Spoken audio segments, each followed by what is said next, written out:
I'm Chef Say. One of my favorite street foods of all time is the crepe. There was a fabulous little stand just a couple blocks from my apartment, so about 3 times a week I would stop and get a Nutella and banana crepe. But we're going to do something a little bit different today. We're going to make a buckwheat crepe and fill it with ham and Gruyere. Let's get started. For our crepes, I'm going to use a traditional Normandy recipe, and I'm going to use buckwheat. Buckwheat is a whole grain, so not only does it give you lots of fiber, but it makes you feel fuller faster. It's also really good for lowering your cholesterol and helping your heart. So to make our batter, all we're going to do is in a blender, so easy. We're just going to pour our milk. I'm using 1%. You can use 2% if you want.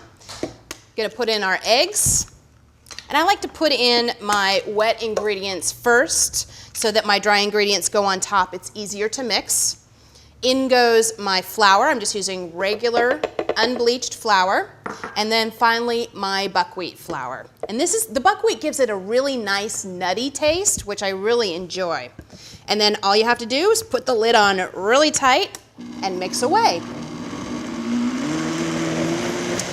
That should be just about right. So as you can see, my consistency is like heavy cream. So this is just going to go into the refrigerator for about an hour. The reason why is we want to let the flour hydrate so it makes a perfectly smooth crepe. Let's talk about the crepe pan. Now this is one that my grandfather gave me a long time ago. I love it because it has these very gently sloping sides and a non-stick surface. Now if you don't have a crepe pan, that's okay. You can use a non-stick pan like this, but I find with the higher sides, it's harder to flip. So if you have one of these, fantastic. If you don't, use one of these.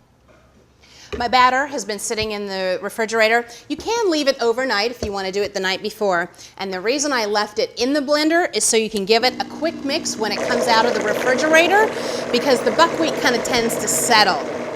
That's perfect. So we'll just take this off the top and we're ready to get cooking.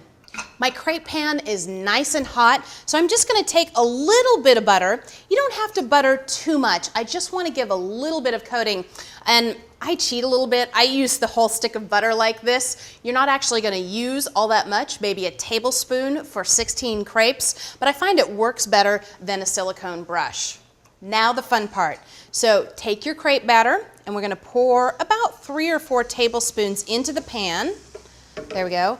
And now, using your wrist, you're going to slowly coat the pan with the crepe batter until it sets. There.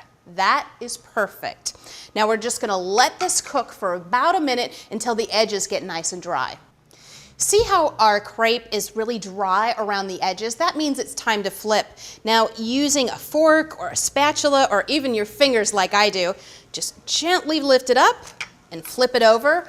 Just a couple more seconds on the second side and we're ready to go for another crepe. But if you really want to impress your friends and family, don't use any hands at all. Simply flip and your crepe is done. So I'm just going to slide out my crepe onto my pan. We're going to keep making more, and we're going to keep this under a nice warm towel until we're ready to serve. To fill your crepes, it's so easy. Today, I'm going to use a little bit of ham and Gruyere. So I'm heating that up in my crepe pan.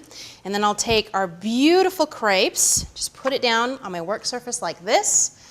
Take my ham and my Gruyere. This is a classic French combination.